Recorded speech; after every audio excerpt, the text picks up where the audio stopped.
रही है? हाँ जी, response guys, am I audible? Yes ma'am. चलिए, thank you so much. Very good evening. First demo class में आप सभी का बहुत बहुत स्वागत है। आज हम basically transfer of property act से स्टार्ट करेंगे क्लास को। तो we have Dimple, we have Tushar, Meenal, Yogendra K, और एक रिक्वेस्ट आप सभी से, ऋचा, शिवानी, अंशिका, सुनील, मोहित, काइंडली अगर आप लॉगिन करें तो just use your official name ना, instead of your type names जो भी आप लोग यूज़ करते हैं, ऑफिशियल नेम के साथ लॉगिन कीजिएगा। I am sharing my screen now.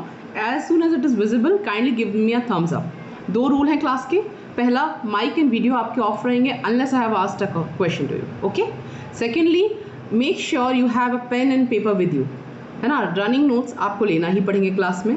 Everything will be provided, but मैं अपनी क्लास को ओल्ड स्कूल पैटर्न पे चलाती हूँ, जैसा कि मैं अपनी हर क्लास में कहती हूँ, तो रनिंग नोट्स मस्ट। फाइन, चलिए I will start sharing.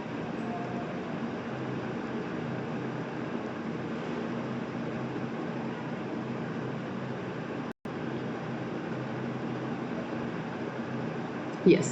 Is the screen visible? सभी को स्क्रीन दिख रही है? और I should say the whiteboard. Yes ma'am. चलिए, थैंक यू सो मच। आज की क्लास शुरू होगी, ट्रांसफर ऑफ प्रॉपर्टी के बारे में बात करेंगे। देखो, अब पूरे एक्ट को पढ़ने से पहले, है ना, इन सारे वर्ड्स का मतलब समझना बहुत ज़रूरी हो जाता है। देखो, ट्रांसफ़र ऑफ प्रॉपर्टी जो आपका एक्ट है ना, आप सभी ने लॉ स्कूल में पढ़ा होगा, लेकिन बात वही है ना, लॉ स्कूल में हम सेमेस्टर्स क्रॉस करने के लिए पढ़ते हैं, तो बस पढ़ लिया हो गया, वो सिचुएशन यहाँ नहीं होगी। अब 1882 का ये एक्ट है, समझिएगा बात को, है ना। इस 1882 के एक्ट को अगर मैं कहूँ कि भाई ये बिल्कुल एक कंप्लीट एक्ट है आपके लिए, एग्जॉस्टिव है, तो आंसर होगा नो, नहीं, ऐसा नहीं है। क्यों? क्योंकि आपका जो ये ट्रांसफर ऑफ प्रॉपर्टी एक्ट है ना, ये सभी चीज़ों के बारे में बात नहीं करता, ठीक है। ये सक्सेशन के बारे में बात नहीं करता है, ये सक्सेशन के बारे में बात नहीं करता। ये transfer by act of parties के बारे में बात करता है, ऑपरेशन ऑफ लॉ नहीं। यानी आपका इंसॉल्वेंसी है, आपका सक्सेशन है, इन सब के बारे में ये एक्ट किसी भी तरह की कोई बात नहीं करता है।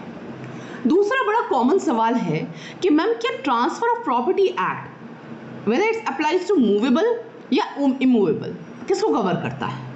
भाई सवाल सही है। तो बेसिकली इसका आंसर वन साइडेड नहीं होता है।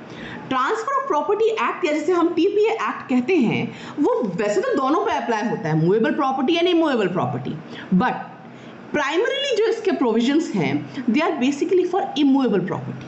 कैसे? देखो ध्यान से, ये रहा आपका टीपीए।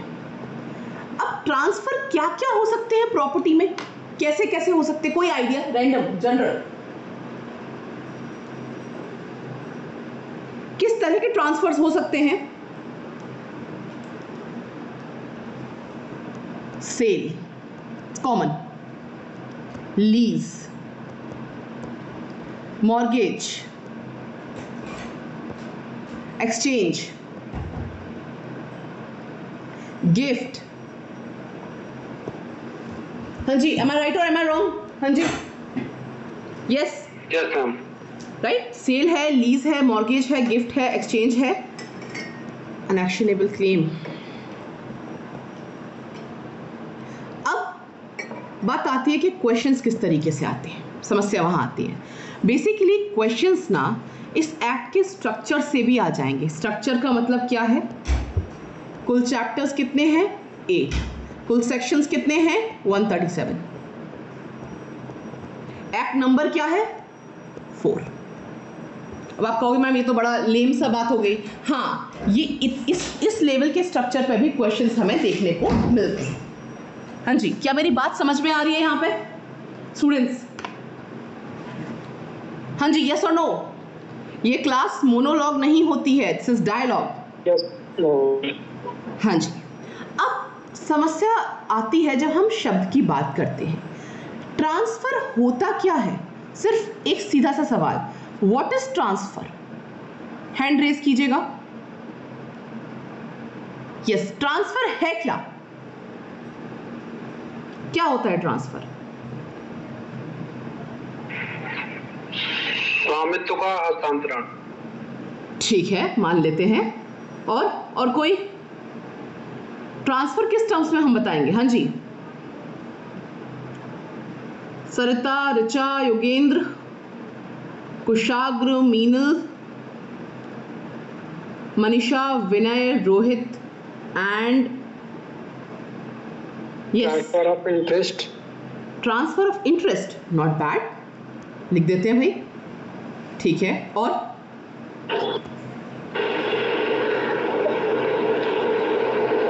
यस,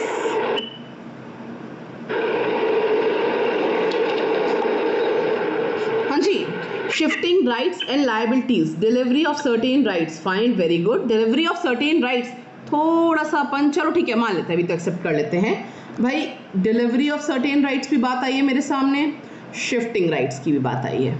चलिए, ट्रांसफर ऑफ ओनरशिप की बात भी आ गई है, लो भाई, चलिए ये भी बात आ गई। और इसके, मैं सिर्फ ट्रांसफर वर्ड की बात कर रही हूँ, ट्रांसफर।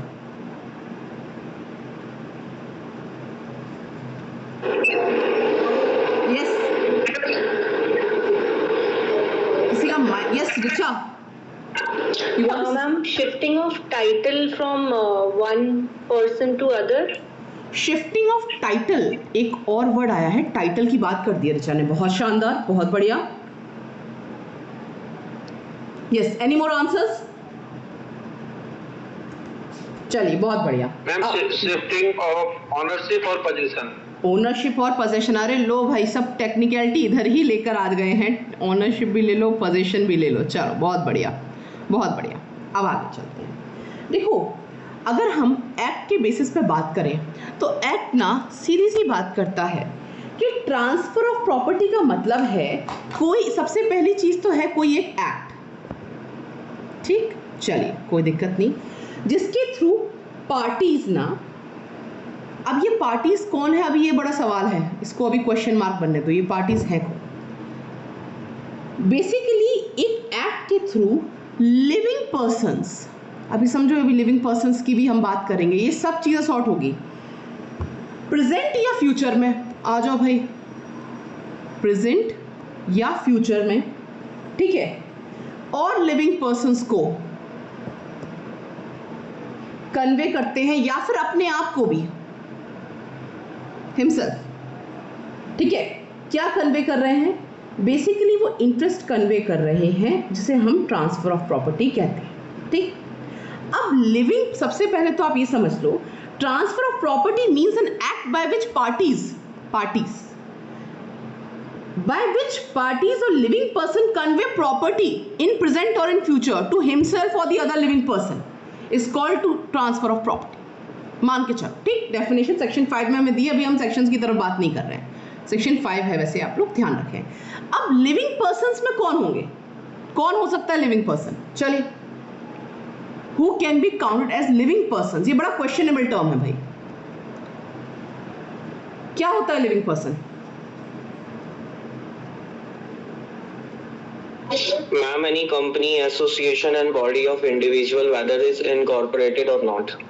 रोहित, जी मैम, यस, जी। अरे नाम सुना सुना क्यों लग रहा है मुझे?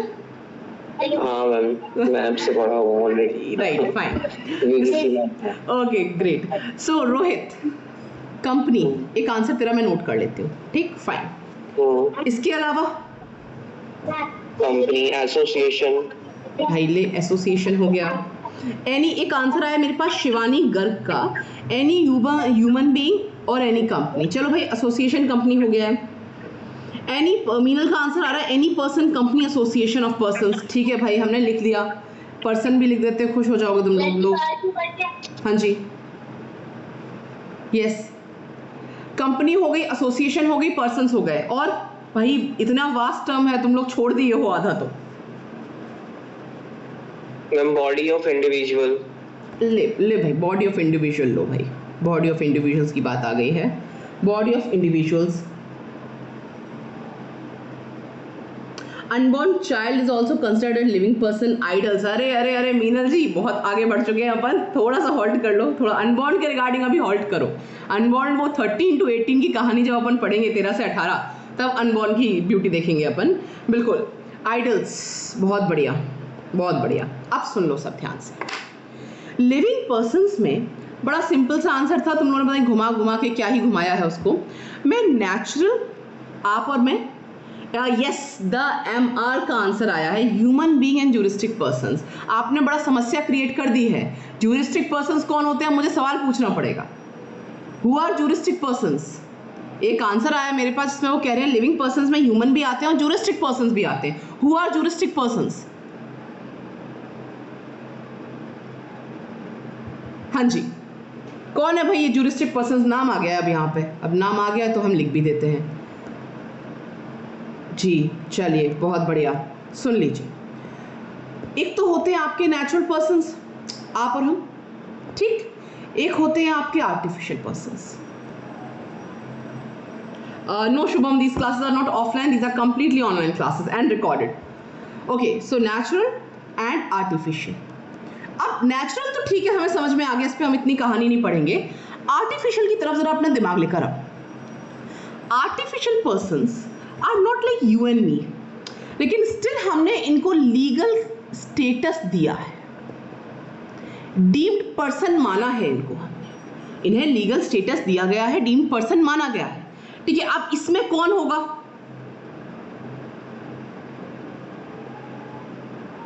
आपका जो आंसर ऊपर था, basically your companies, your associations, है ना, एंटिटीज, ये सारे लीगल पर्सन्स होते हैं। हम जब जूरिस्प्रूडेंस पढ़ते हैं ना, तो उसमें एक कॉन्सेप्ट आता है लिफ्टिंग ऑफ कॉर्पोरेट वेल।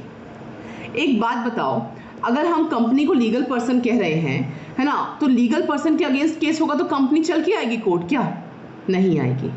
जब हम यस, तो कंपनी तो नहीं आएगी, लेकिन जब हम ये कॉर्पोरेट वेल, ये पर्दा हटाएंगे तो उसके पीछे कौन मिलेगा हमको? हमको मिलेंगे डायरेक्टर्स, हमको मिलेंगे MDs, हमको मिलेंगे HODs, जो भी ये सारे मैनेजमेंट के बंदे हैं, ये सारे हमें उस पर्दे के पीछे मिलेंगे। तो जब हम कंपनी को स्यू करते हैं, कंपनी हमें स्यू करती है, तो ये कैपेसिटी ऑफ पीपल हमारे सामने आते हैं। अब लिविंग पर्सन का मतलब आप समझे? तो living person is not only you and मी। हम नेचुरल पर्सन की बात नहीं कर रहे हैं, हम आर्टिफिशियल पर्सन की बात भी कर रहे हैं, जिसमें हम बॉडी, एसोसिएशंस, कंपनी, इन सबको काउंट कर रहे हैं, and body of basically individuals. ठीक, क्लियर है? लिविंग पर्सन की कहानी क्लियर है? अब दूसरी बात, प्रेजेंट इन फ्यूचर, ये क्या बात हो गई? प्रेजेंट और फ्यूचर की बात क्यों की जा रही है?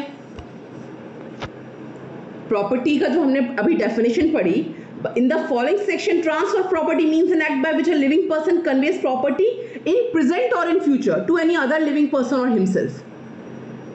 यस, प्रेजेंट और फ्यूचर की बात क्यों हो रही है भाई?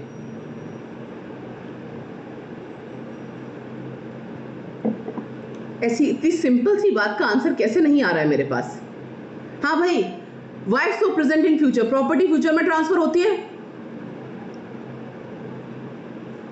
प्रॉपर्टी फ्यूचर में to convey the property. Very good, conveyance future में हो सकता है। एक्सेलेंट एक्सेलेंट एक्सेलेंट एक्सेलेंट, बहुत बढ़िया। यस, तो property present and in future में कन्वे हो सकती है प्रॉपर्टी। ठीक, अब क्या मैं अपने आप को प्रॉपर्टी ट्रांसफर कर सकती हूँ? खुद कोई प्रॉपर्टी ट्रांसफर कर लूँ? Yes ma'am. कैसे? एक एग्जांपल दो मुझे, कोई भी एक एग्जांपल। मैम ट्रस्ट बना के। ट्रस्ट बना के मैं अपने आप को ही प्रॉपर्टी दे लूंगी? ये कौन सी बात हुई भाई? ये तो बड़ा फ्रॉड सा सिस्टम नहीं लग रहा है? Yes, how can I transfer property to my self?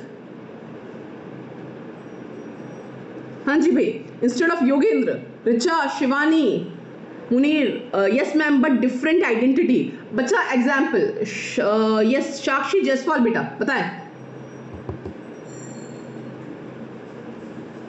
साक्षी जायसवाल बेटा, आपने हैंड रेस किया है, unable to unmute. Gurmeet, Ashwini, how can I transfer property to myself only? मैं कैसे करूं ट्रांसफर भाई? Any one single example? Can be trusted of such property, can be trustee of such property, Meenal, fine, very good, exactly। एक answer यहाँ पे आया था, in different identity. In different identity मैं प्रॉपर्टी अपने आप को ट्रांसफ़र कर सकती हूँ, मैं ट्रस्ट क्रिएट करके प्रॉपर्टी ट्रांसफ़र कर सकती हूँ। तो जो डेफिनेशन है ट्रांसफ़र ऑफ प्रॉपर्टी की, वो सिंपली बात करती है कि जो एक्ट के थ्रू एक कोई भी लिविंग पर्सन दूसरे लिविंग पर्सन को या खुद को प्रॉपर्टी ट्रांसफ़र कर सकता है, प्रेजेंट या फ्यूचर। ठीक, अब सवाल दूसरा आता है कि मैम ये बात तो हो गई आपकी, ट्रांसफ़र हो क्या सकता है। क्वेश्चन है what may be transferred. Yes,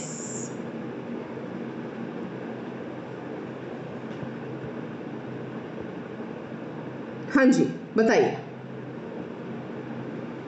क्या लिखा है उस पर भी ध्यान मत दीजिए। What may be transferred? Ownership, position, interest. Ownership, possession, interest, चलो भाई बहुत बढ़िया। ऐसा लीज, मॉर्गेज, सेल सब बता दो। Movable and immovable property. अरे बहुत बढ़िया बहुत बढ़िया। अच्छा, सामने जो है आंसर निकाला जा रहा है, मेरे को ये हटाना पड़ेगा। चलो ठीक है। अब किसी ने नहीं, अब अच्छा है मुझे आपने स्कोप दे दिया। अब मान लो movable and immovable property transfer की जा सकती है। ये मूवेबल और इमूवेबल प्रॉपर्टी होती क्या है, कहाँ डिफाइंड है? ये मूवेबल और इमूवेबल प्रॉपर्टी कहाँ डिफाइंड है? मैम टीपी एक्ट में डिफाइंड है, पर पर्टिकुलर सेक्शन नहीं पता है। टीपी एक्ट में डिफाइंड है? अरे एक सेकंड रुक जा रे, सेक्शन 3, एक सेकंड रुको। सेक्शन 3 में आप ये कह रहे हैं कि इमूवेबल प्रॉपर्टी डिफाइंड और मूवेबल भी डिफाइंड है। सोच लो, सोच के बोलो। मुझे पता होता इतना इजी है क्वेश्चन तो मैं क्यों पूछती। रुक जा शिवानी, रुक जा। यस योगेंद्र बताया। मैम नेगेटिव डेफिनेशन दी हुई है मैम उसकी। नेगेटिव डेफिनेशन दी हुई है उसकी? अरे रुक जाओ के MR, ठीक, बहुत बढ़िया। अब सुन लो ज़रा भाई, आंसर यहाँ इन्होंने लिख के भेज दिए हैं। इतनी गलत काम करते हो, मना कर रही हूँ मैं अभी, रुक जाओ मत लिखो। देखो बेसिकली जो सेक्शन 3 की तुम लोग बात कर रहे हो ना, उसमें उन्होंने कह दिया है इमूवेबल प्रॉपर्टी का मतलब क्या है, जिसमें स्टैंडिंग टिम्बर, ग्रोइंग क्रॉप्स और ग्रास नहीं आती। जिसमें स्टैंडिंग टिम्बर, ग्रोइंग क्रॉप्स और ग्रास नहीं आती, डज नॉट इंक्लूड। ठीक है, एक बात बताओ, सभी से मेरा एक सवाल है, आज जरा बेसिक चेक कर लूँ मैं तुम लोगों के। टिम्बर और वुड में क्या अंतर होता है? चल हैंड रेस करना आंसर देने से पहले, हैंड रेस। टिम्बर और वुड में क्या डिफरेंस? क्वेश्चन रिपीट करना। What is the difference between timber, TIMBR, timber and would? Shivani का हैंड रेज हुआ है। हाँ बेटा, yes Shivani. Ma'am timber is basically जो इनिशियल पर्पस होता है टिम्बर का, वो ये होता है कि उसको रिमूव किया जाता है from the property, from the land.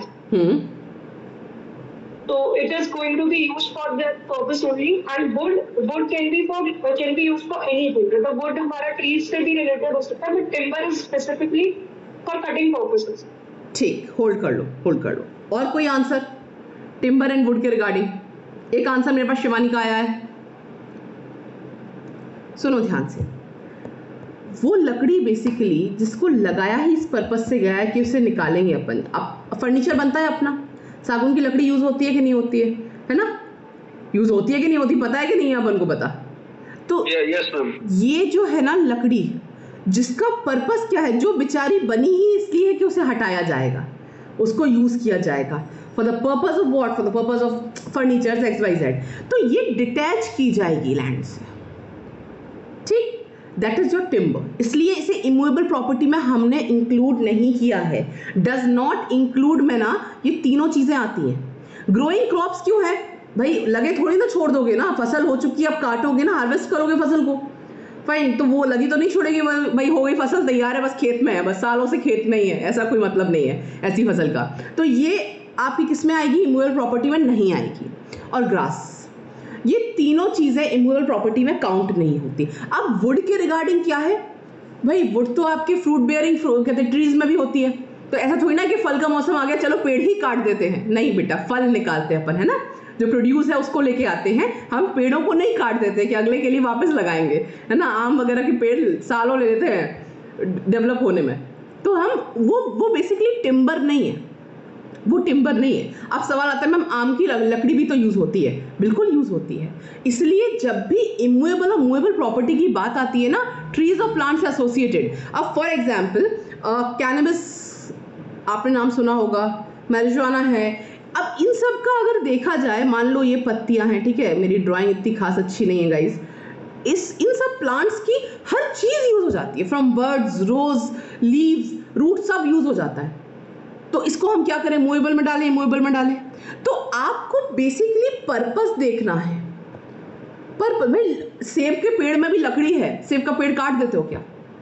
तो पर्टिकुलर चीज का पर्पस क्या है, उसे अगर लगाया गया है ताकि उसे अपरूट किया जा सके, हटाया जा सके, तो वो इमूवेबल प्रॉपर्टी में काउंट कभी नहीं होगा, वो हमेशा मूवेबल प्रॉपर्टी कैटेगरी में जाएगा। लेकिन अगर उसे लगाया ही इसलिए गया है ताकि फ्यूचर उसके हम एडवांसेस ले सके, तो वो मूवेबल प्रॉपर्टी जो है नहीं है, वो इमूवेबल प्रॉपर्टी में काउंट होगी। क्या मेरी बात क्लियर है? हाँ जी, there someone, Meenal, I guess Meenal ने हैंड रेज किया है, बताओ बेटा। ओके फाइन, क्लियर है, यहां तक बात क्लियर है? See very good, thank you so much for your reactions.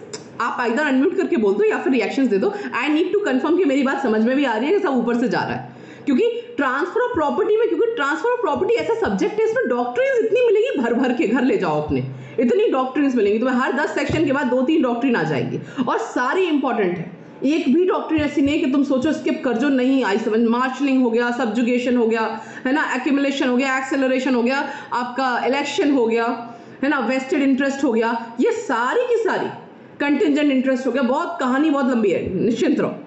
तो इसलिए आपको जरूरी है समझना कि पहली बात तो प्रॉपर्टी क्या है और ट्रांसफर क्या है, वो कहानी तो बाकी तो बाद में हम समझते रहेंगे, ठीक। उसके बाद ट्रांसफर हो क्या सकता है, हाँ इस पे हम बात कर रहे थे, हम थोड़ा सा इमूवेबल प्रॉपर्टी में चले गए, मुझे देखना था कि तुम लोगों का क्या सीन है, ठीक। तो ट्रांसफर हो क्या सकता है पे अगर मैं बात करूं तो क्या क्या ट्रांसफर हो सकता है, बेसिकली हर तरह की प्रॉपर्टी जो है ना वो ट्रांसफर हो सकती है। मैं नहीं कह रही ये बात आपका सेक्शन 6 कह रहा है कि हर तरह की एनी काइंड ऑफ प्रॉपर्टी जो है वो ट्रांसफर हो सकती है। लेकिन लेकिन लेकिन लेकिन any kind of property may be transferred except provided under subsection 6। अब सेक्शन 6 की जो कहानी है उसमें जो है भाई वो ट्रांसफर नहीं हो सकता।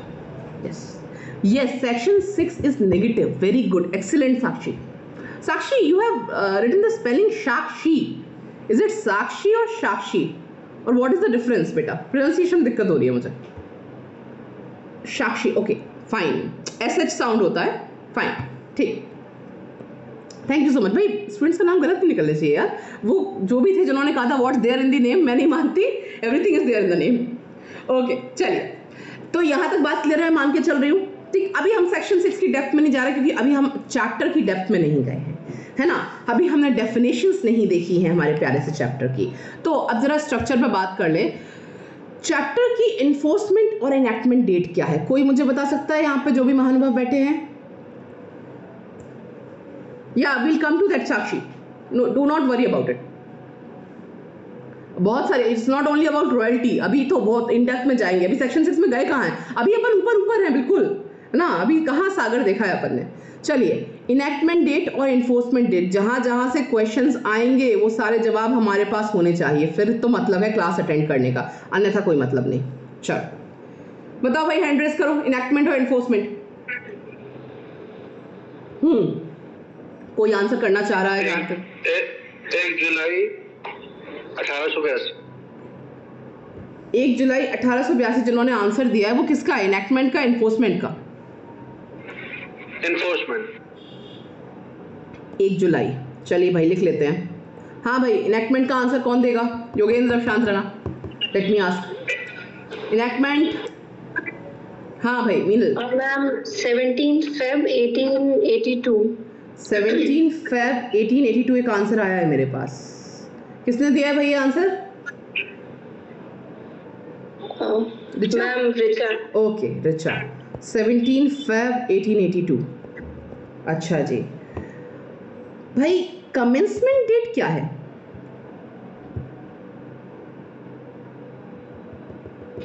मैम 1 जुलाई 1882 उन्होंने बताया था अभी। अच्छा जी, इसके अलावा और कोई डेट मेंशन है क्या? कोई डेट लग रही हो तुम लोगों को? ये तो सही है, ये गलत नहीं है। कोई और डेट?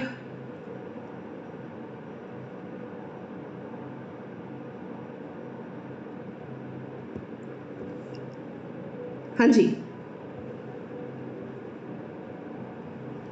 अरे ऐसा भी मैंने क्वेश्चन नहीं पूछ दिया कि इतना सन्नाटा हो गया हो।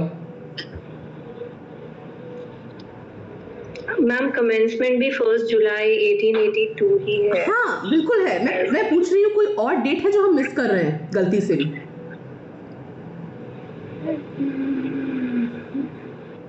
भाई टीपीए का मैं बेयर ओपन करना नहीं चाह रही हूँ अभी तुम्हारे सामने। नो, साक्षी कह रही नो मैम। अरे नहीं रे, गलत कह रही है साक्षी। अगर नहीं होता तो सवाल नहीं बनता बेटा, कहीं ना कहीं तो धुआं है, इसलिए सवाल पूछा जा रहा है। मैम 1 नवंबर 1950। आहा, वेरी गुड, एक्सेलेंट। लेकिन जिसने ये आंसर दिया है, कृपया करके बताइएगा ये आंसर क्यों दिया गया है? Related to extent. Very good, बहुत बढ़िया। मैम इसके एक्सटेंट बताता है। हाँ जी, 1 नवंबर 1956। क्या है ये डेट? भाई मुझे तो नहीं पता थी ये क्या चीज़ की डेट है। ये तुम लोगों ने सारी डेट तो बता दी, ये डेट क्यों आ गई बीच में? मैम मेरे पास पेरेट पड़ा, पढ़ दूं उसमें? अच्छा गुरमीत, वेरी गुड है ना। रुक जा बेटा, म्यूट करो अपने आप को, बस बेरेक्ट पढ़ा है, पढ़ दो उसमें से। हाँ भाई, अदर देन गुरमीत जिनके पास बेरेक्ट नहीं पढ़ा हो वो बताएं। Shivani, Meenal, Yogendra, Sakshi, Munir, yes, Shridhar, Shiksha, Ashwini, Santosh and advocate Dimple, yes. It was enforced in parts, basically, yes, very good. 1 नवंबर 1956 वो डेट है बेटा। पहले टर्म में ना पूरा एक तरह से ये एक्सटेंड में नहीं आ गया था एप्लीकेशन में ना। पहले इंस्टांस में होल ऑफ इंडिया में नहीं आया था, कुछ टेरिटरीज रह गई थी, ठीक है, जो कि पार्ट बी स्टेट्स थी आपका, बॉम्बे, पंजाब, दिल्ली, ये सारे। अब ये फॉर एग्जांपल कहो मैम ये कहाँ रिलेवेंट है? बेटा ये रिलेवेंट इसलिए है क्योंकि अगर ये डेट पूछ ली जाती है आपको एक्सटेंट के रिगार्डिंग, इसकी हेडिंग ही एक्सटेंट डाल लो, तो फिर आप कहोगे कि मैम हमने सारी डेट तो बता दी थी आपको, अब कैसे गलती हो गई? ऐसे गलती होती है, ऐसे गलती होती है।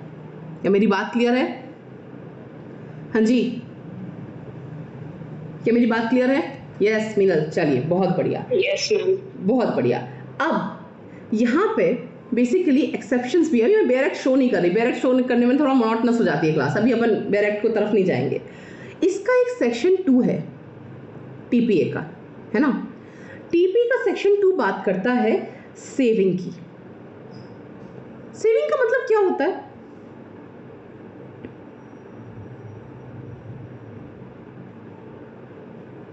सेविंग का मतलब क्या होता है? लाइक सेविंग का मतलब इससे पहले जो मैम एक्ट था उसको रिपील करके उसके कुछ पार्ट को सेव कर दिया गया है section 2। Basically very good, excellent Meenal, Shivani, Shashi, Sakshi, बहुत बढ़िया। बात सुनो ध्यान से। हम क्या कर रहे हैं कि पर्टिकुलर कहाँ पे अफेक्ट नहीं करेगा, कौन से लॉस पे अफेक्ट नहीं होगा, that is what saving tells you. Section 2 क्या कहता है अभी सुन लो ध्यान से, शांति से, फिर मैं बेरेक्ट आपको जो है स्क्रीन पर लेकर आती हूँ। In the territories to which this act extends for the time being, the enactment specified in the schedule shall be repealed to the extent, but nothing contained shall be deemed to affect. अब nothing contained जो है ना, आगे देखो इसमें nothing to affect लिख रही हूँ मैं इसको। क्या नहीं पे अफेक्ट होगा? The provisions of any enactment not hereby expressly repealed. Basically जो provisions repeal नहीं हुए हैं उन पे अफेक्ट नहीं करेगा। नॉट रिपील्ड लिख दो भाई, समझने के लिए अभी। ठीक, चलिए एक बात हमने मान ली। दूसरी बात देखते हैं। एनी टर्म्स और इंसिडेंट्स ऑफ एनी कॉन्ट्रैक्ट और constitution of property which are consistent with the provisions of this act and are allowed by law for the time being in force.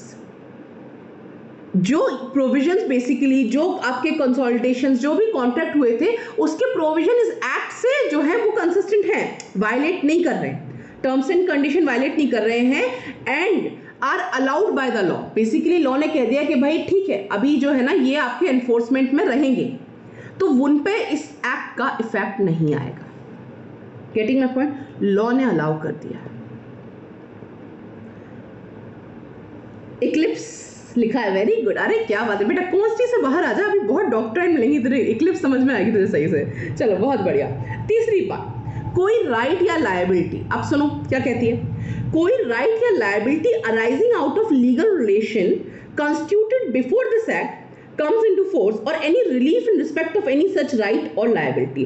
कोई ऐसी liability, कोई ऐसा right जिस act के पहले आपका एग्जिस्ट करता है, ठीक है, जो ऑलरेडी लीगल रिलेशन आपका डेवलप हो चुका है, या कोई और ऐसा रिलीफ या liability before this act came into force, उस पर अप्लाई नहीं करेगा। लास्टली इस पर स्टार बना लो। ये क्या कहता है, सुन लो ध्यान से। Save as provided by section 57 and chapter 4 of this act, any transfer by operation of law or in execution of a decree or order of court of competent jurisdiction। मैंने स्टार्टिंग में आपको लिखा था कि सक्सेशन पे, insolvency पे और execution पे ट्रांसफर ऑफ प्रॉपर्टी इंपैक्ट नहीं करेगा। In total transfer by operation of law पे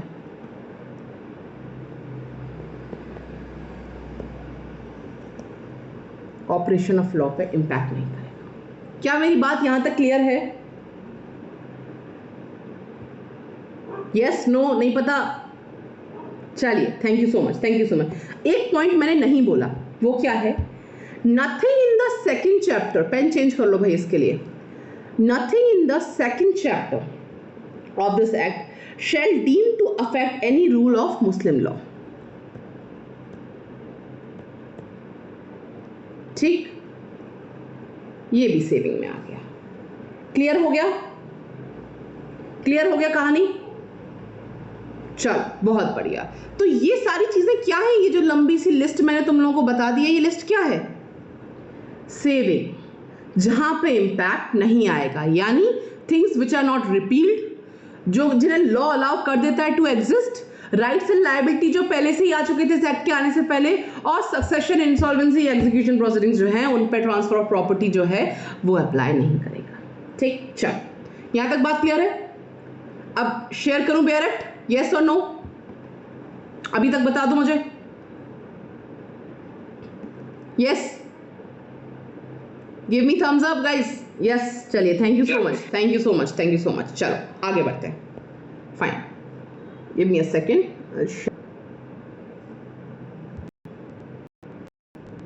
हाँ जी, बेयरट दिख रहा है सभी को?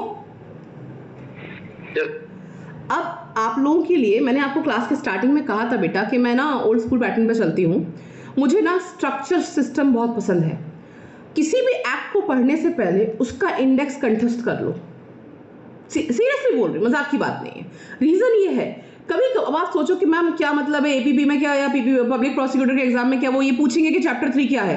क्यों भाई, क्या हमेशा कॉम्प्लेक्स लेवल पेपर बनते हैं सारे?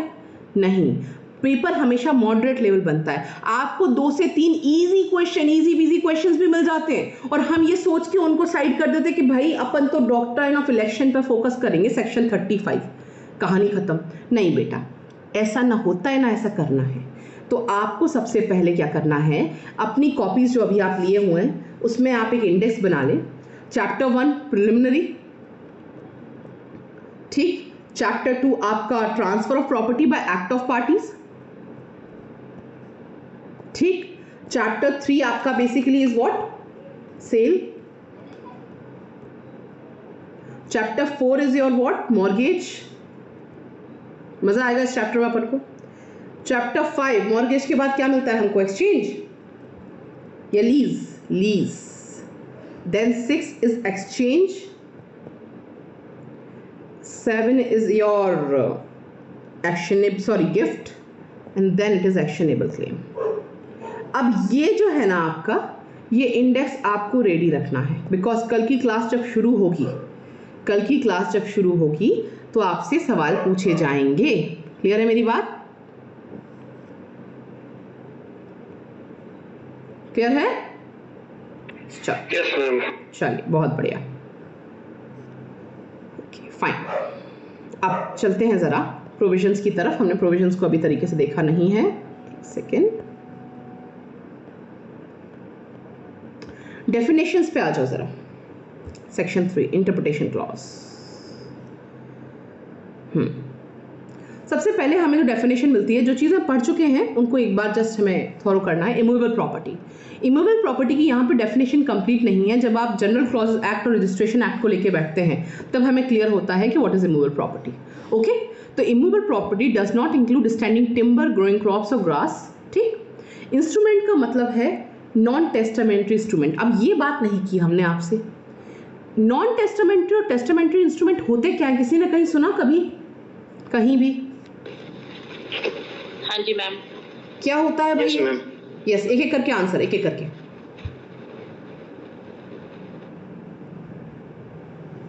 हाँ बताएं भाई, सुन तो लिया है, अब बताएं। Will and कॉडिसिल।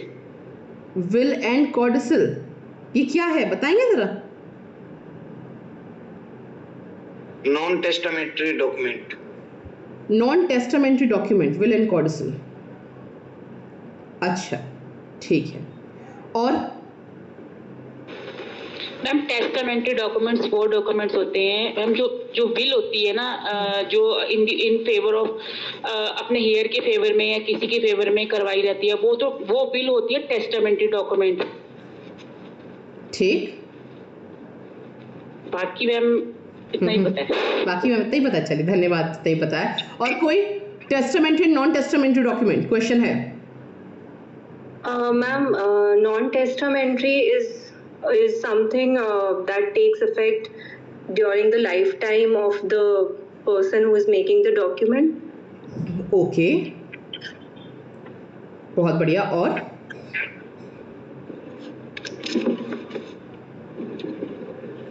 टेस्टामेंट्री तो हो गया आपका, विल हो गया। नॉन टेस्टामेंट्री का एक एग्जांपल दो। Ma'am, may I speak? या go ahead.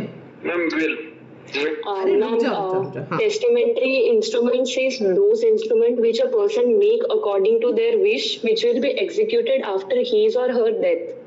Okay, those are non-testamentary. Those are testamentary. Yes. And the other?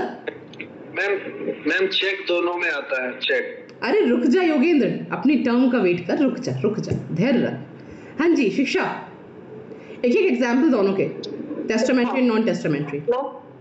Testamentary can be a will, a probate, or a codicil, as other people has said. And non-testamentary?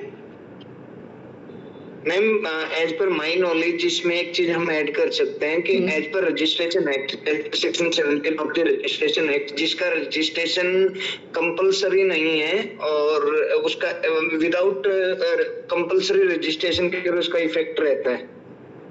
किसका? जो testamentary document है उनका। अच्छा जी, transfer of property किसको cover करता है? चलो आज सवालों की जरा बौछार होने दो, मजा आ रहा है। हाँ जी भाई, सभी से क्वेश्चन है, ये सभी से क्वेश्चन है। ट्रांसफर ऑफ प्रॉपर्टी किसको कवर करता है, टेस्टामेंट्री या नॉन टेस्टामेंट्री? Non testamentary. हाँ जी, आंसर आया मेरे पास नॉन टेस्टामेंट्री। नॉन मीनल का आंसर भी आया नॉन टेस्टामेंट्री। कोई अपोजिट कहना चाहेगा भाई? ऐसा मत कहो, सब एक ही बात क्यों कह रहे हो भाई, मजा ही नहीं आएगा फिर क्लास में। Immovable property. अरे इमूवेबल प्रॉपर्टी, रुक जाओ, अभी तो हम टेस्टामेंट्री नॉन टेस्टामेंट्री में खेल रहे हैं। हाँ भाई, श्योर है सभी? नॉन टेस्टामेंट्री को गवर्न करता है ट्रांसफर ऑफ प्रॉपर्टी, तो फिर टेस्टामेंट्री को कौन गवर्न करता है? चलो आज जो है बिल्कुल कंफ्यूजिया ही देंगे। हाँ जी बताइए। मैम पर्सनल लॉ में, हिंदू पर्सनल लॉ में, पर्सनल लॉज। अच्छा, पर्सनल लॉज, क्या बात है, चलो बहुत शानदार। एक बात बताओ मुझे सभी से, हैंड रेस करके बताना यार, ऐसा क्योस नहीं करना। डीड हो गई, ठीक है, जो भी डीड्स बनती है, बहुत सारी डीड्स बनती हैं, ये किस में आएंगी, टेस्टामेंट्री में नॉन टेस्टामेंट्री में? मैम टेस्टामेंट्री में में आएंगी deeds. Non testamentary. Non testament. Non testamentary, ठीक है, एक्सेलेंट एक्सेलेंट गाइस, बहुत बढ़िया, बहुत शानदार। तो बेसिकली टीपीए आपका किसको गवर्न करेगा? नॉन टेस्टामेंट्री को। और इंस्ट्रूमेंट का मतलब क्या है यहाँ पे? A non testamentary instrument. Because उन्होंने ये क्यों बताया? क्योंकि हम बात उसी की करेंगे यहाँ पे, है ना। हम यहाँ पे हमने कहा था ना, हमने सक्सेशन एक्सक्लूड कर दिया है, विल्स वगैरह, उन सब की हम बात यहाँ पे नहीं करेंगे। यहाँ सिर्फ डिस्कशन, इसलिए इंटरप्रिटेशन क्लॉज पढ़ना बहुत जरूरी होता है। वाई? क्योंकि आपको पता है इंस्ट्रूमेंट तो टेस्टामेंट्री भी होता है मैम, नॉन टेस्टामेंट्री भी होता है। ऑप्शन में आ जाए अपन टिक करके आगे बढ़ जाएंगे, गलत जवाब। आपको इंटरप्रिटेशन क्लॉज के हिसाब से चलना है, अगर वो रिस्ट्रिक्टेड क्वेश्चन पूछते हैं तो। ठीक, चलो अब आ जाओ जरा, अगला जो हमारे पास समस्या है, वो समस्या का नाम है अटेस्टेशन। ऐसा बहुत बार फॉर्म भरे होंगे कॉलेजों में, है ना, यहाँ प्रैक्टिसिंग एडवोकेट्स भी बैठे हैं, right. So what is attested? देखो मेरी क्लास ना, मुझे यही पसंद है, आई नीड ना answers all the time. Attested means that document should be attested by one witness. अच्छा ठीक, एक सेकेंड, एडवोकेट आरके ने बोल दिया है it should be attested by one witness. Attested क्या है? At least one witness. At least one witness, I get it. तो अटेस्टेड क्या है? ये अटेस्टेड चीज क्या है? ये आपने वर्ड फिर यूज किया बिना मीनिंग के। हाँ मैम, टू और मोर विटनेसेस। अरे मैं समझ गई, सब वही आंसर दे रहे हो तुम लोगों का भी आंसर वही है। अटेस्टेड का मतलब क्या है? मैं तो ये पूछ रही हूँ, मैं ये थोड़ी ना पूछ रही कितने विटनेस लगेंगे नहीं लगेंगे, इतना तो मुझे ही पता है, सामने लिखा है। हाँ भाई मैम, डॉक्यूमेंट की ऑथेंटिसिटी और लीगली कितना सही है उसको वेरीफाई करना। ओके, मतलब उसको सील एंड साइन के अंडर वेरीफाई वेरी गुड करना। Very good very good very good. मेरे पास बहुत सही सही आंसर्स आते जा रहे हैं। Richa, Meenal and who is this? तो मैंने कहा था ना नाम से आना, लेकिन नहीं, हम जो हैं मानेंगे ही नहीं। द MR, okay, to affirm that the document has been executed. Something true and genuine madam. Fine fine, excellent. रुकिए, अब सभी लोग रुक जाइए। देखो अटेस्टेड का मतलब बेसिकली जो आप लोगों ने बताया ना कि वन विटनेस टू विटनेस, वो तो बात की बात है, मैं तो पूछ रही थी मतलब बेसिकली उसकी वेरिसिटी, उसकी जेन्युइननेस के लिए हम क्या करते हैं? Sign and seal. That is what attested is. अब ये कैसे, इसकी रिक्वायरमेंट क्या है वो हमें यहाँ बताई गई है। बेसिकली टीपीए में अटेस्टेड क्या बताया गया है? To an instrument means deemed always to have meant attested by two और मोर विटनेसेस। ये है आपके क्वेश्चन का आंसर। ठीक, दो या दो से ज्यादा विटनेस से अटेस्टेड होना चाहिए। Each of whom has seen the executant sign और affix his mark to the instrument. भाई ये विटनेस कौन है? कोई भी उठा लाओगे क्या कहीं से भी? विटनेस है सर, विटनेस। अरे ऐसे कैसे? काय का विटनेस? बेसिकली ये वो विटनेस होने चाहिए जिन्होंने देखा है सामने वाले यानी एग्जीक्यूटेंट को साइन करते हुए, अपना कोई मार्क लगाते हुए, ठीक है, या उसके बिहाफ पे किसी व्यक्ति को उस पर साइन करते हुए, ठीक है, डायरेक्शन, उसके एग्जीक्यूटेंट के डायरेक्शन पे, फाइन, या पर्सनल एक्नॉलेजमेंट, सिग्नेचर, कुछ भी अपने सामने जिन्होंने। भाई विटनेस का मतलब क्या है? विटनेस का मतलब क्या? वो व्यक्ति से सामने अपने देखा हो तो या तो उसे साइन करते हुए देखा है, या मार्क लगाते हुए देखा है, या उसके डायरेक्शंस पे होते हुए देखा है। But such person and each of whom has signed the instrument, it shall not be necessary that more than one of such witness shall have been present at the same time and no particular form of attestation shall be necessary। भाई ऐसा होना चाहिए, वैसा होना चाहिए, ऐसी कुछ कहानी आपको नहीं बताई गई है, कोई पर्टिकुलर फॉर्म नहीं बताया गया है ना। बट हमने कह दिया है कि एटलीस्ट अटेस्टेड बाय टू और मोर विटनेसेस, इतना हमने बता दिया। ठीक, अब अगली समस्या, मैम रजिस्टर्ड क्या होता है? रजिस्टर्ड का मतलब क्या है?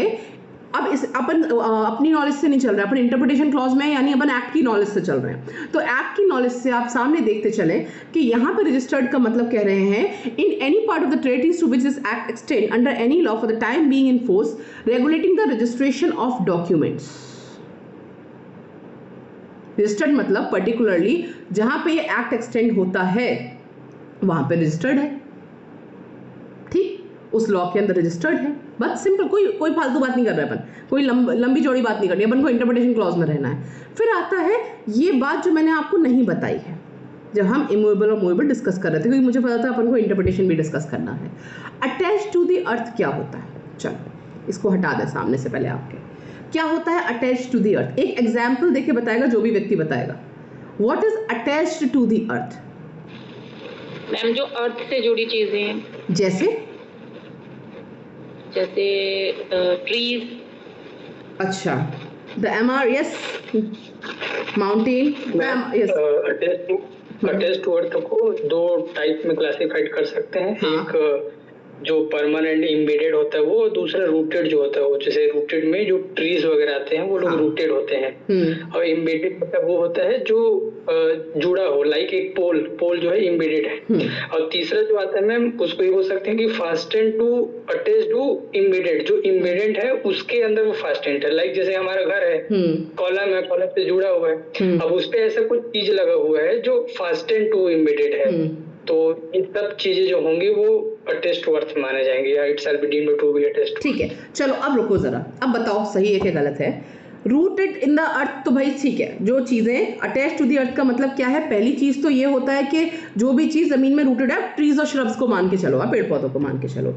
एम्बेडेड इन द अर्थ का मतलब and attach to what is so embedded. Embedded in the earth का मतलब होता है बेसिकली आपके घर के वॉल्स एंड बिल्डिंग्स।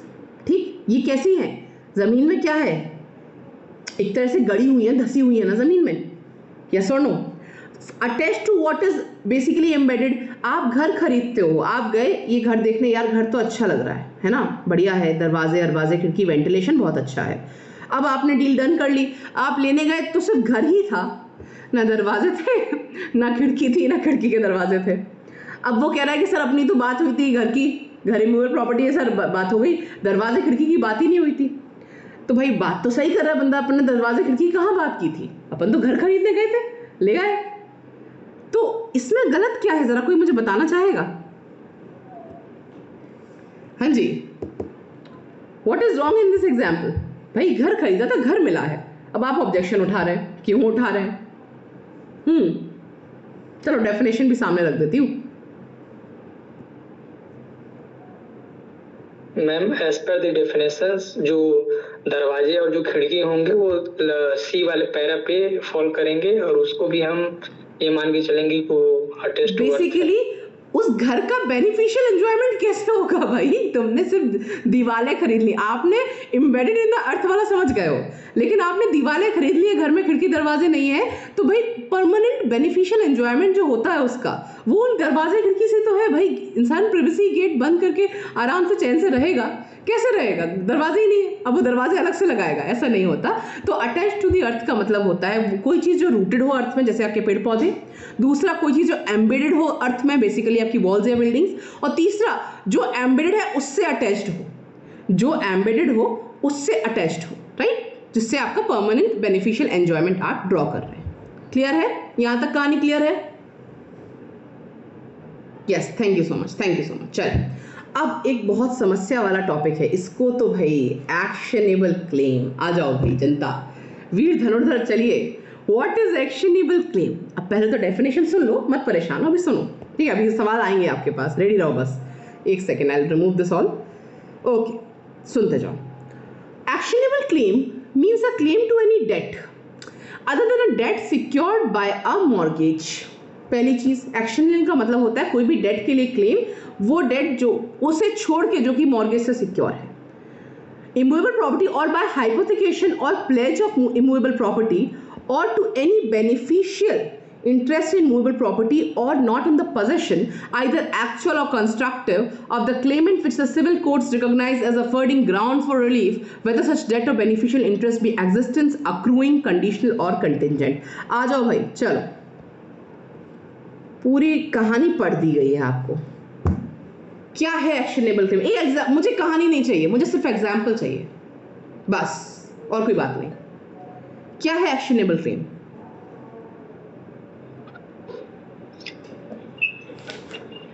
कोई प्रयास करना चाहेगा?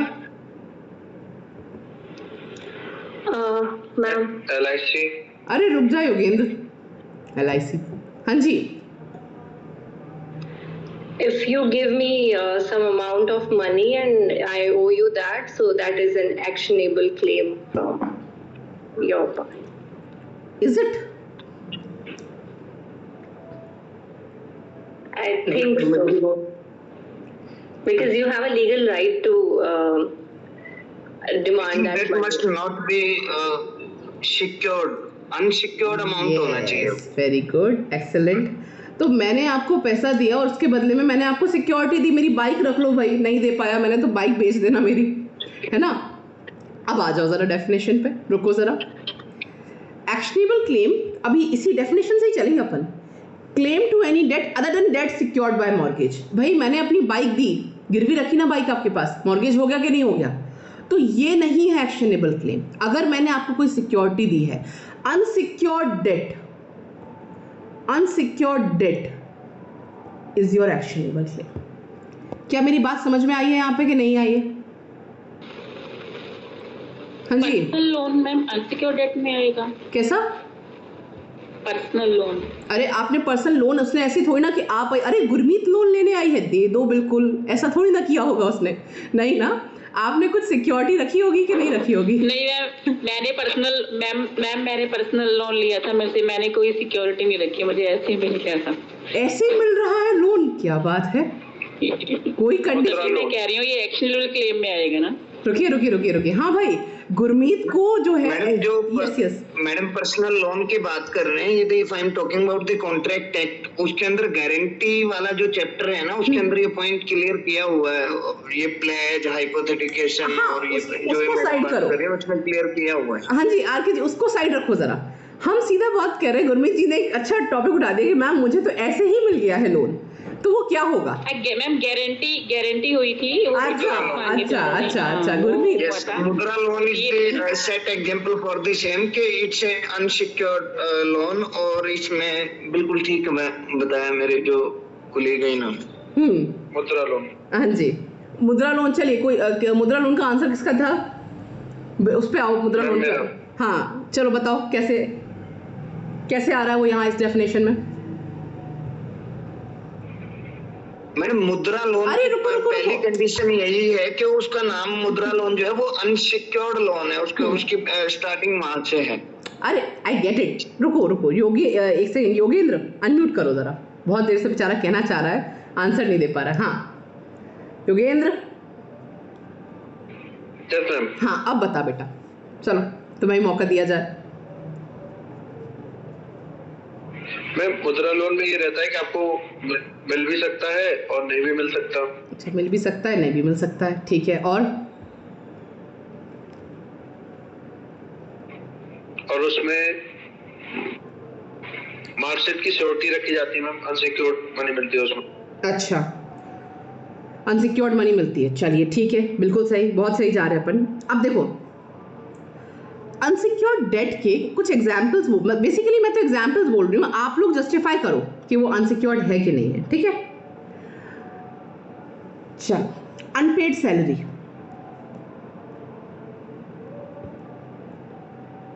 अनपेड सैलरी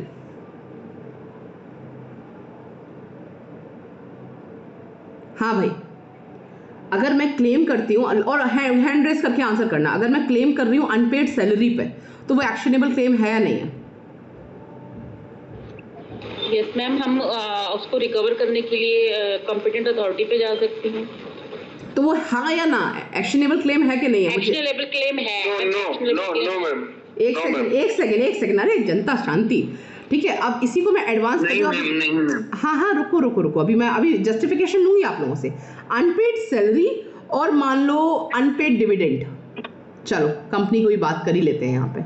अनपेड डिविडेंड जो है मैडम, उसको रिकवर हम कर, एक्शनेबल क्लेम में आएगा। सपोज करो मैं किसी ऑर्गेनाइजेशन का पार्ट था, मैंने जॉब छोड़ दी, वहां से मेरा फुल एंड फाइनल अमाउंट मिलना था, that is also one of the example of actionable claim. हाँ, तो अनपेड डिविडेंड एक्शनेबल क्लेम है, ऐसा इनका कहना है भाई। बहुत बढ़िया, रुक जाओ, होल्ड करो। अब अनपेड सैलरी, ठीक है, अनपेड सैलरी जो है वो एक्शनेबल क्लेम है या नहीं है, जो भी आंसर देगा वो जस्टिफिकेशन देगा, है ना। ऐसा रैंडमली मना नहीं कर देना मुंह पे कि नहीं है जाओ घर, ऐसा नहीं करते अपन, है ना। चलो अब रुक जाओ, मैं पूछ रही हूँ, होल्ड करो। गुरमीत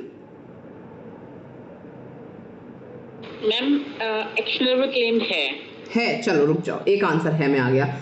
मीनल। Yes ma'am. हाँ या ना, है कि नहीं? यस मैम, है। चलिए एक और। अश्विनी अनम्यूट नहीं कर रहे हैं। Then there is another advocate, आपका नेम नहीं लिखा है, एडवोकेट ही लिखा है सिर्फ। Okay fine. The MR unpaid salary है? यस चलिए Yes. योगेंद्र और आरके जी रुक जाओ, अभी अभी अभी अभी रुक रहो। अब सब कह रहे हैं यस।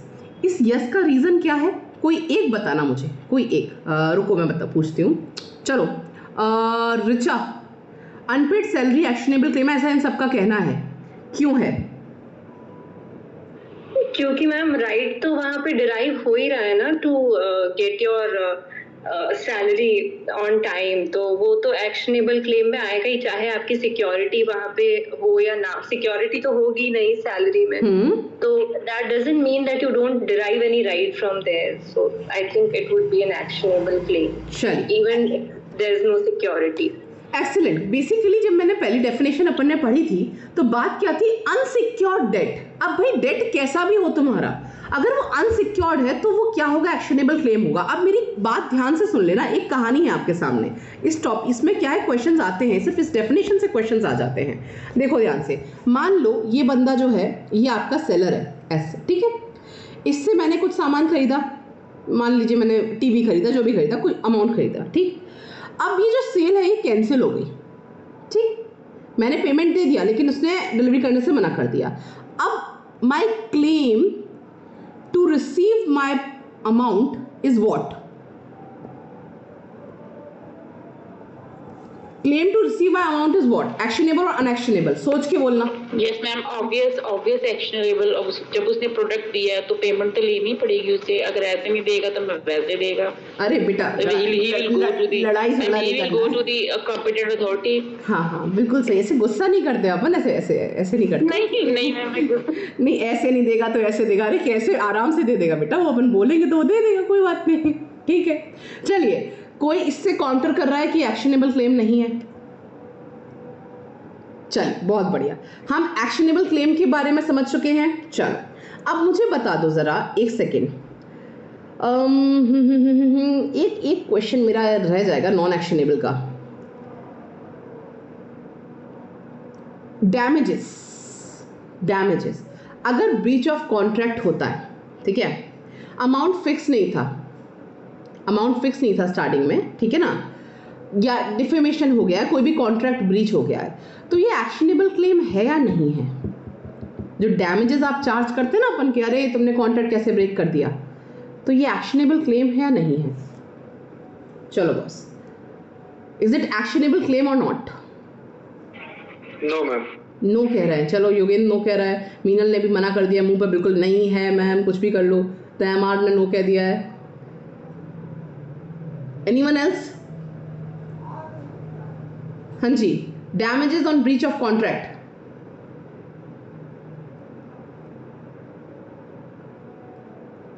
यस, 2 नो आए हैं मेरे पास बस। कंफ्यूज्ड गुरमीत, वेरी गुड, बहुत बढ़िया, ये आंसर बेस्ट था बेटा। चल ठीक, कंफ्यूज रहे, रुक जा अभी थोड़ी देर कंफ्यूज रहे। हाँ आकृति, बेटा द एमआर तेरा नाम क्या है? नाम बता दे। सतीश मैम। सतीश, फाइन सतीश। तो यस सतीश, क्या होगा? डैमेजेस के जो हम क्लेम कर रहे हैं for breach of contract, actionable claim है नहीं है? जी मैम, ये एक्शनेबल क्लेम नहीं होगा, नहीं क्योंकि होगा। ये हाँ क्योंकि ये फिक्स नहीं है, ये बोल सकते हैं कि अनलिक्विडेड है या फिक्स नहीं है। चलो ठीक है, मान रहे हैं हम, तो भी सुन रहे हैं। हाँ जी भाई योगेंद्र, राकेश जी। नहीं मैम। हाँ रिचा बताओ। I think it would be an actionable claim क्योंकि contractual obligation तो था ना to perform the duty. अच्छा, So if there is failure on the part of performance from either of the party, I think it would be an actionable claim. you think it would be an actionable? very fine। चलिए रिचा ने answer कह दिया कि ma'am actionable claim होगा। चलिए राकेश जी, अब आवाज नहीं आ रही मुझे आपकी। हाँ जी Yogendra, I guess network issues. Yogendra ma'am उससे पर्पस कुछ और रहता है मैम, उसमें एग्रीमेंट पूरा करने का रहता है, इसमें रहता है क्षतिपूर्ति देने का मैम। अरे मैंने पूछा मेरा जो डैमेजेस है ब्रीच ऑफ कॉन्ट्रैक्ट का वो एक्शनेबल क्लेम है या नहीं है? मैंने ये सारी कहानी पूछी नहीं। नहीं है मैम, नहीं है। रिचा तो कह रही है यार, क्लास को कंफ्यूज कर रहे हो तुम दोनों जने बैठ के। हाँ जी मैडम, पहला ही इसके अंदर लिखा हुआ कि वो डेप्ट होना चाहिए। हाँ बिल्कुल सही बात है। बट डैमेजेज मैम, वो किस डैमेजेज की जो डेफिनेशन है वो बहुत वाइड है, उसके अंदर हम डैमेजेज और डेप्ट में थोड़ा सा अंतर है। Yes very good. होल्ड कर लो सब लोग। अरे बेटा राजा, मैंने डेफिनेशन इसलिए हटा दी थी सामने से कि तुम लोग आंसर ना बता पाओ। है डेट हम स्टार्टिंग से गाते जा रहे हैं, means claim to any debt. Richa बेटा डैमेजेस नहीं होता है एक्शनेबल क्लेम, नहीं होता है एक्शनेबल क्लेम। गुरमीत क्या कंफ्यूजन हो गया था बेटा? उर्दू में पूछा था मैंने तुझे जो समझ में नहीं आया, क्यों नहीं? कहाँ गई? यस गुरमीत बच्चा, क्या दिक्कत आई? चलो बताओ, जेन्युइनली बताओ। यस गुरमीत अब गायब हो गई। मैम क्लियर हो गया है? अच्छा, मतलब मैं सवाल का जवाब आ गया तो क्लियर हो गया। अभी सवाल दूसरा पूछ दूंगी। अरे मैम कंफ्यूज हो गए हम। रिचा बेटा क्लियर है कि नहीं है? Ma'am I got a little confused कि लिटिल तो नहीं था ये लिटिल नहीं था, ये भारी कंफ्यूजन था। इसको लिटिल में मत डालो। राइट चलो बहुत बढ़िया, नाइस पार्ट, इट्स क्लियर ना। ठीक, तो ये बेटा डेफिनेशन अगर थोड़ा सा ये भी समझा करो, फैकल्टी अगर स्क्रीन स्विच कर रही है इसका मतलब ही है दैट फैकल्टी डजंट वांट कि आप आंसर देखो जो कि स्क्रीन पे ऑलरेडी वो दिखा चुकी है। But on the contrary upon concept wise चलते हैं, अपन ये ट्रिप्स एंड ट्रिक्स से नहीं चलते हैं। Basically actionable claim unsecured debt होता है, डेट होता है ना, क्लेम टू एनी डेट। तो अब damages doesn't count in that. हम इसके बेसिकली होता क्या है ना, जब हम क्वेश्चंस की बात करें पब्लिक प्रोसिक्यूटर के एग्जाम में जो क्वेश्चंस आते हैं ना, उसमें ऐसे ही आएंगे आपको। कॉपीराइट पेटेंट्स हो गया, damages on breach of contract हो गया, अनपेड सैलरी हो गया, अनपेड डिविडेंड हो गया, इज इट एक्शनेबल क्लेम और नॉट। जब तक एक्शनेबल क्लेम की डेफिनेशन क्लियर नहीं है 100% आंसर गलत ही करके आओगे, गारंटी से बोल रही हूँ मैं। तो इसलिए आपसे कहते हैं कि इंटरप्रिटेशन क्लॉज को कभी हल्के में मत लेना। तो क्या मेरी बात क्लियर हुई? यहाँ तक की क्लास समझ में आई कि नहीं आई? चलो स्क्रीन पर तुम को देखें। हाँ जी, यस, हाँ जी, क्लास यहाँ तक की क्लियर हुई? Yes ma'am. चलिए बहुत बढ़िया। मोस्ट प्रोबेबली कल भी हमारी क्लास इसी टाइम पे रहेगी, है ना, 6:30 पे। बाकी अगर चेंज ऑफ शेड्यूल होता है आपको कहते बेसिकली बता दिया जाएगा या नोटिस आपको आ जाएगा। रीज़न ये है दैट हमारी क्लासेस 31 को ऑफ रहेंगी, मोस्ट प्रोबेबली कल भी शायद ऑफ रहे, बट जो भी नोटिफिकेशन होगा दैट वुड बी बेसिकली आप लोग को बताया जाएगा। फाइन। हमारी पढ़ाई का पैटर्न डायलॉग में चलता है। मैं पहले ही बोल चुकी, जो मुझसे पढ़ चुके हैं वो भी जानते हैं कि मैं मोनोलॉग नहीं बर्दाश्त, मेरे को नहीं पसंद मैं ज्ञान की कहानी बता के जाऊँ घर, है ना। तुम लोग पढ़ो, चाय पियो, चिल करो और हो गया क्लास, ये नहीं होगा, है ना।